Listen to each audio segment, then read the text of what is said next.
आणि आता आपण जाऊया पुढे एक महत्त्वाच्या बातमीकडे आणि ही मोठी बातमी येते आहे। या क्षणाची एक महत्त्वाची बातमी आपण राजकीय वर्तुळातून पाहतोय। ज्या दिवशी तुम्ही 50 खोक्यांचे पुरावे द्याल त्याच दिवशी चंद्रपूरच्या 1 खोक्याचा पुरावा देऊ संदीप देशपांडेंनी पुन्हा एकदा शिवसेना युबीटीला डिवचलेला आहे। पुरावा देणार म्हणजे देणार असं संदीप देशपांडे यांनी म्हटलेलं आहे। संदीप देशपांडे यांनी शिवसेना युबीटीचे चंद्रपूरमधले जे नगरसेवक आहेत त्यांच्यावर आरोप केलेला होता।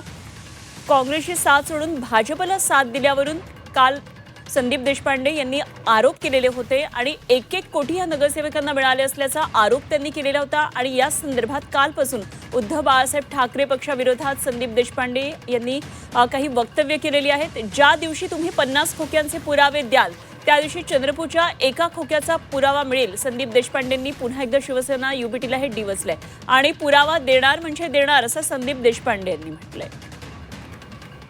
तर ठाकरे बंधूंमधल्या एकत्रित येणं, निवडणुकीला सामोरं जाणं आणि त्यानंतर संदीप देशपांडे यांच्या या वक्तव्यामुळे काय नेमके हे सगळे संकेत आहेत हे बघणं खूप महत्त्वाचं ठरणार आहे।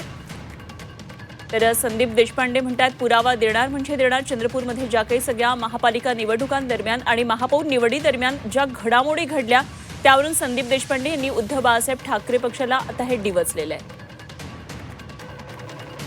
चंद्रपूर मनपातल्या शिवसेना युबीटी भाजप युतीवरून मनसेनं घणाघात केला आहे।